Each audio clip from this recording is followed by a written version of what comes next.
Want a free Magic the Gathering Core Set 2019. preview card? You look like a show host. What? A preview card for... Magic the Gathering Core Set 2019. Sure, what's it going to cost us? Nothing. Like I said. Here, take the card. Thanks, mister. Let me see this. Whoa, thanks. I can't wait to show the guys. All right, so we've done all the pre-show checklist. Any last sips of rose water?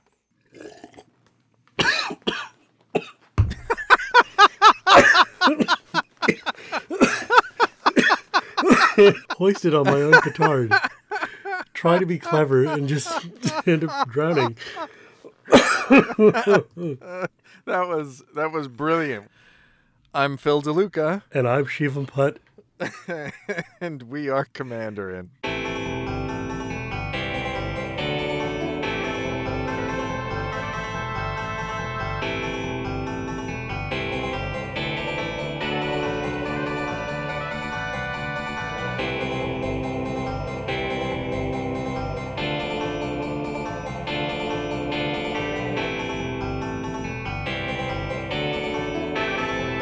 Commanderin.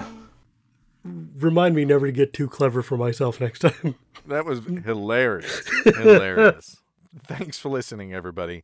We put a spotlight on community issues, but never, ever talk about three banned topics: religion, politics, and Hearthstone. Ironically, today we actually will be talking about two of those topics in the context of a very special thing that's happening.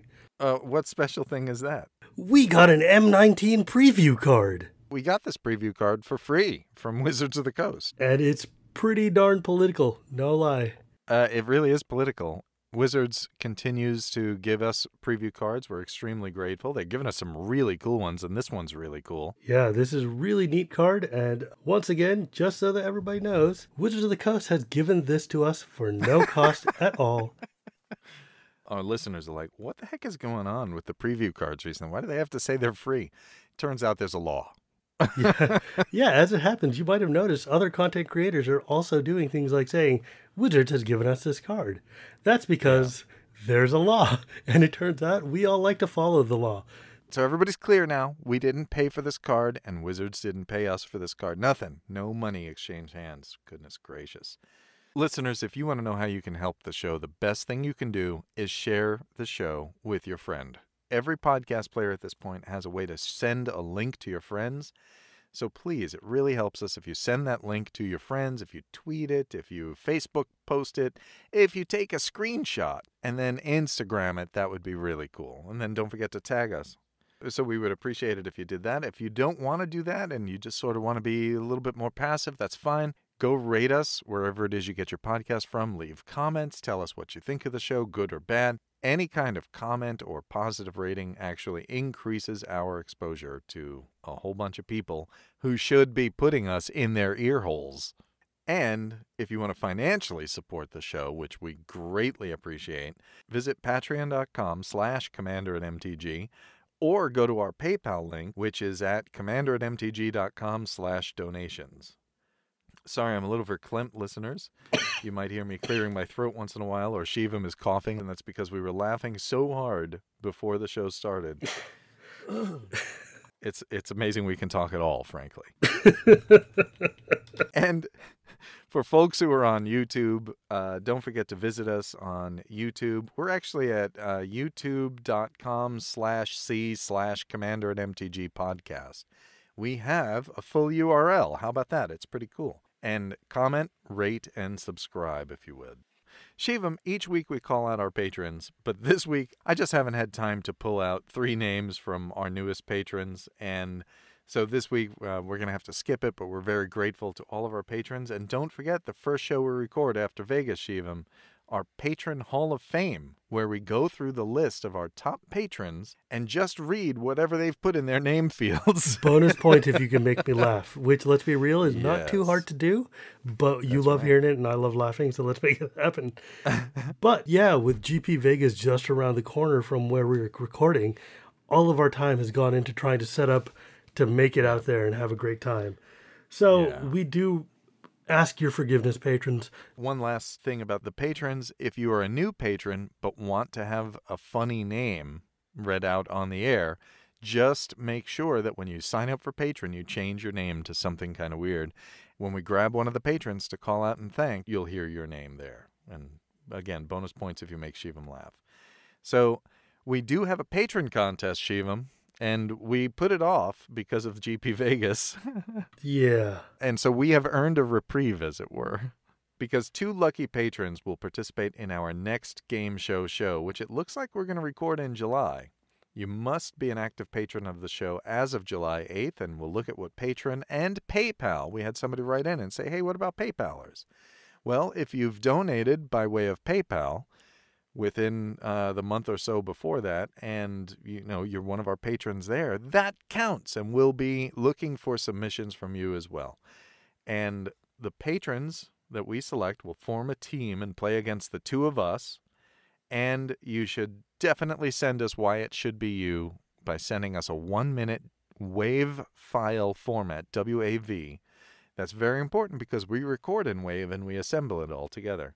And at the same time, you're going to have to tell us that you recorded something. And so you should send it to us, or ideally send a link to us at cast@Commanderin MTG with a letter, your very own email, which we might read on the air. And it tells us why we should accept you, as well as that 1-minute recording. Don't forget to say your name in the recording, too, folks. We're going to get a bunch of these. We already have, and we don't want to lose you. Yeah, we look forward to everybody participating. We look forward to seeing your entries, and I look forward to getting crushed by all of you. Yes. So it's very important we identify the judges so that our patrons can begin further bribing them. The judges will be the hosts and, of course, super patron Andy Bentley, a.k.a. Mr. Big Bent himself.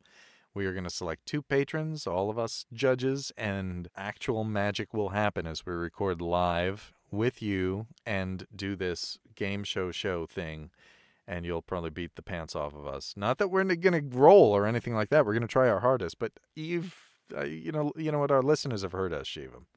Let's just say that the tagline of this show is pretty accurate. Yes, and you'll have to stay tuned for the end of the show to hear that tagline.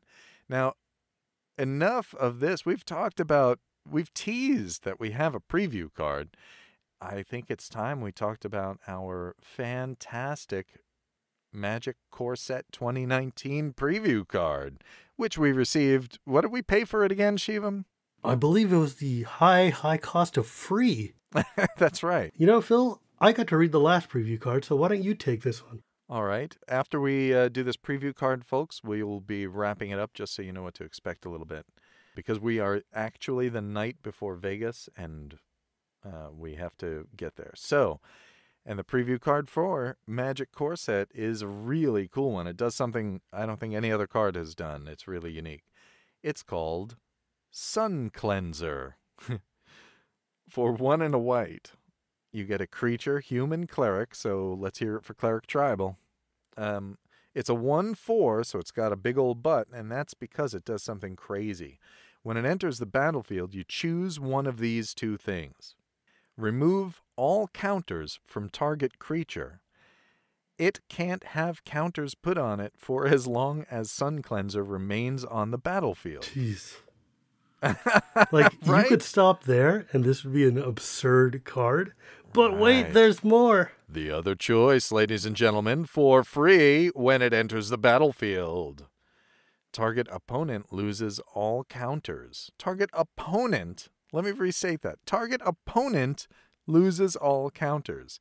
That player can't get counters for as long as Suncleanser remains on the battlefield. Huh. This is like super tricky and complicated and has incredible implications. But the first thing Yeah. I've got to say is it's got to be real hard to cleanse the sun. Like, that has to be just the most miserable job to sit there and Yeah. have to, like, Windex the sun. Yeah. Yeah, look at her too. She's like spraying the sun with something. Yeah, I mean, actually, the artwork, it's definitely an Ixalan art, but it looks super sick. Yeah, this is clearly one of the, what is it? It's the Empire of the Yeah, Sun. it's the, oh, there you go then. That explains it. Yeah. But she's got this cool, like, Iron Man beam coming out of her hand. Yeah, she does look Iron Yeah, Man. if Iron Man was an Look like Aztec Iron Man. lady, it would totally look like Suncleanser. So let's talk about how ridiculous this card is. First off, I don't know what it says that they put this card at 2 mana in a core set, because that means that they're implying that at rare that they've got some weird counters thing coming, because the other option I can think of is they're here to hose energy real badly. They want to make sure Kaladesh goes out with a foot up its butt, because this is basically saying, hey, no counters on target creature. That means no +1/+1s, no -1/-1s, no energy count. Well, on a creature, no, lore counters, no random other counters you might find. And on the plus side, you can designate a creature not to get the -1/-1 counters. Yeah. You can shut down or at least deter a Hapatra deck or something. Yeah, and also you could do things like turn off somebody's Toothy, turn off somebody's Chasm Skulker. Yeah, now Any we're Simic talking. deck you can think of will just get easily hosed by this, because if you can bounce this creature, which white has plenty of ways to flicker your guys, you can just start shotgunning their team and remove all of their counters. Somebody's Cathar's Crusade getting in the way, bounce Suncleanser a handful of times, and suddenly it's not a problem anymore. All those soldier tokens are just back to being 1/1s. Well, yeah, but the challenge is you do have to bounce it multiple times, and then of course once it leaves the battlefield and re-enters, it's a brand new Suncleanser, and so the counters can be put on the old Right, creature. but sometimes you just need to get rid of the ones that are there, and you can deal with the other ones later. Yeah. But I feel like in our format, being able to bounce something repeatedly, not the hardest thing in the world. No, not hard. Not hard. Oh, Bane of Progress. If any of your opponents play a lot of Banes of Progress, this will shut that down right away. Sure, it kills all your stuff, and so that feels kind of bad, but they don't get the counters anymore. Yeah, no, I mean, there's a whole ton of different ways that you can just turn off counter issues. Yeah. So we were talking about this card after we saw it, and obviously there are lords that care about counters, like the Khans of Tarkir, Abzan counter lords. I have a whole deck built around that. This card makes it feel really bad. Yeah, and if you've got people who are playing with things like Metallic Mimic that, like, give +1/+1 to tribal creatures, or there's I mean, look, every deck I own is based around +1/+1 counters or some kind of counters. This card basically says that I don't get to play what I want to do. So it's pretty miserable for me, which means it's amazing. So there are a couple of creatures that use counters as disadvantages. There are those weird ones that are -2, -0 counters and whatnot. And they're generally discounted mana cost creatures, so you can use this to get rid of all of those counters and not pay any penalties, basically. Get a good creature for a low cost. Cumulative upkeep, Shivam puts age counters on things, and so this card shuts down the cumulative upkeep cost. There are quite a few creatures that were made with cumulative upkeep and provide a really good benefit that you no longer have to worry about. I'm just randomly selecting Gallow Braid, which is 3 in black for a 5/5 with trample, but it's a legendary creature. How about that? But it has cumulative upkeep 1 life. Now, not a great bargain. I picked that at random, but it's pretty good. It's pretty good. Yeah, and you could also, for instance, more recently, in Amonkhet block, there was the Soul Stinger card, which is one of my favorites in my Hapatra deck, which when it enters the battlefield, you put 2 -1s on target creature you control, and when it dies, you put a -1/-1 on target creature for each -1/-1 that it had. So if they have their Soul Stinger and they're loading it up with -1s, then you can just use this as a counter to prevent him from transferring all those -1s to your creatures. I mean, It's a good counter to a lot of Hapatra-style strategies, but that's only half the card. The other half the card is pretty stupid, too. Yeah, the ability to scrub counters from a player. Yeah. From an opponent, specifically. Yeah, so let's review really quickly the types of counters that a player can get. Number 1, they can get poison counters. Now, you don't necessarily want your opponent to lose all their poison counters. That would maybe not be what your deck would be trying to do. But the 2 and 3, energy counters and experience counters. Oh, yeah. Now, energy, we're all familiar with. And this might be the first card that actually lets you interact with or remove energy that's been made. Actually, it is. They didn't have any in Kaladesh, and they didn't have any anywhere else. So, yeah, you can finally take away all the energy that person's been stockpiling before they hit you with their Aetherworks Marvels and things. Yeah, experience counters as well. But experience counters, that's where the real heart is, especially in our format. You just watched your opponent build it up and could do nothing about it. And if you're playing against somebody like Mizzix or Azuri, that really hurts after a while. So, or Marin. Oh, I blocked Marin. I didn't even think about it. Yeah, like think about it. Marin and Azuri and Mizzix. 3 of the most miserable commanders you're going to run into. They all get... God, this would wreck a Mizzix deck, wouldn't it? It wrecks it, yeah. It wrecks a Mizzix deck because then they have to start all over. And in that time, feel free to punch him in the face. Metaphorically. But we don't advocate you punch people in the face actually, but you know, as you know, Shivam, and so far I have a perfect record at calling this. I see Phyrexian in everything. So I think what this is a hedge against returning Phyrexians. I mean, I would believe it because if you read the storyline, that we know that Tezzeret and Nicol Bolas have been trying to get that planar bridge going and getting Rashmi's tech, and one of the places Rashmi saw was New Phyrexia. So it's pretty easy to believe that there's some way to get oil onto Kaladesh, and when we go back to Kaladesh, which we will eventually go back to Kaladesh, it's going to be Califrexia Dash. And then it's going to be all sorts of negative infects and stuff. Because look at the cards that they're putting into M19 beyond the one that we're previewing. It looks sure as heck like they're going back to some kind of Phyrexia. Who knows what they're doing? I mean, who knows? They certainly didn't tell us. They have not. No matter how much we ask. Yeah, this is something I believe is a hedge, unless they really are, Shivam, like you alluded to earlier, really just saying, no, we mean no more energy. Stop playing energy in the last 3 months that it's in standard. It could be that. Or it could be that there's a brand new player counter that we have no exposure to. Yeah, I mean, I fully believe that they could do something in Return to Ravnica that is built around counters on the player. I mean, that would make sense. But in the meantime, this is a really great card to just shut down some very annoying decks. Yeah, it is. And it's political. You could be like, hey, man, that guy's going to hit you with that, mega super infect, or I can remove all of the infect counters on you if you do something for me, right? Yeah, it's true. You can make this very political, can't you? Yeah, like you can't remove the infect counters off yourself, but you can definitely cleanse somebody else for a price. All right, so Shivam, Sean has put a bunch of poison counters on me with his infect deck. And you have this card you're about to cast it. What do I need to do? Yeah, I mean, I would probably need something like, don't attack me for a handful of turns, or help me attack this other player.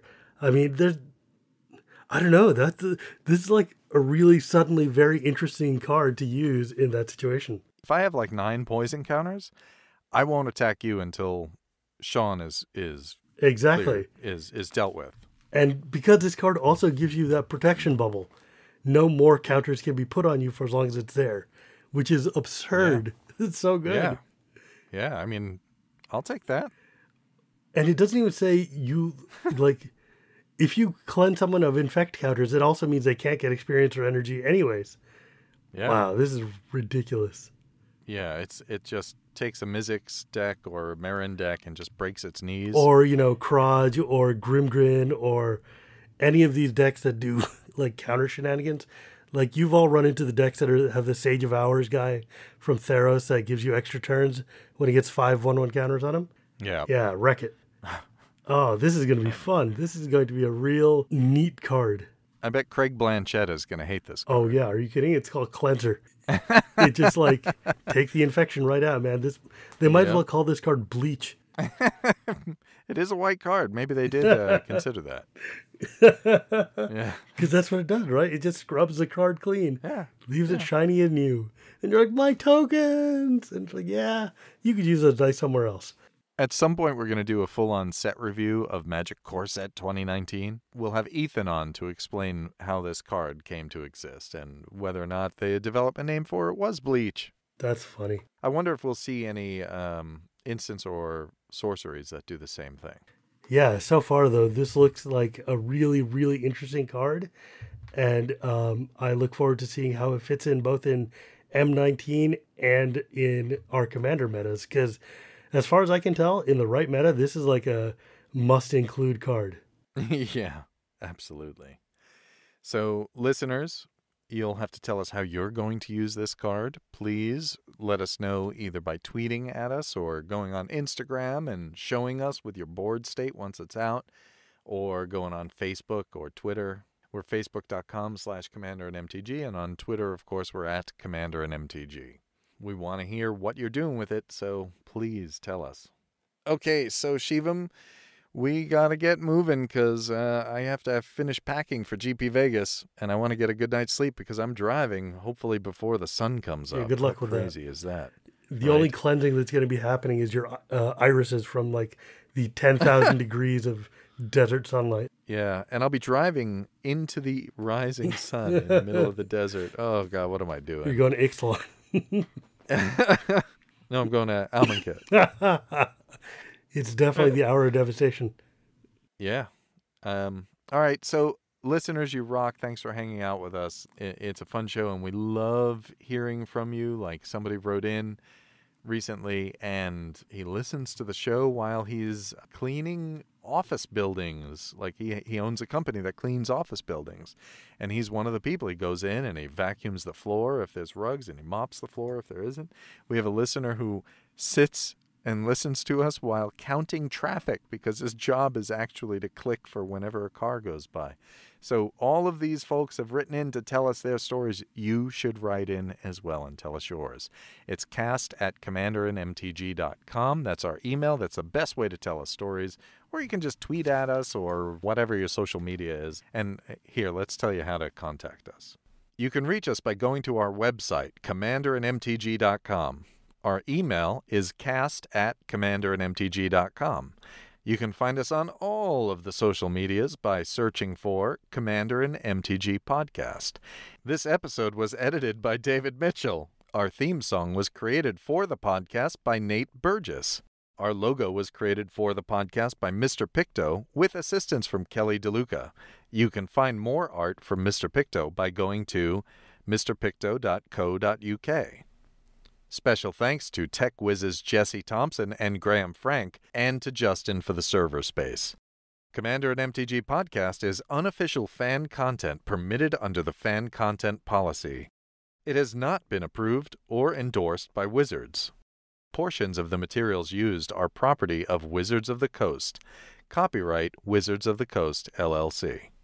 Special thanks go to all of our patrons. Really, we couldn't do the show without you. We wouldn't be going to GP Vegas and processing all of that audio and video we're about to record, or actually by this time have recorded. How cool is that? And we want to keep on improving the show, so thank you. Without your continued support, we just couldn't do it. Shivam, I got to read the card. Do you want to take us out? I would be happy to. My favorite ever tagline for the show, which never is inaccurate.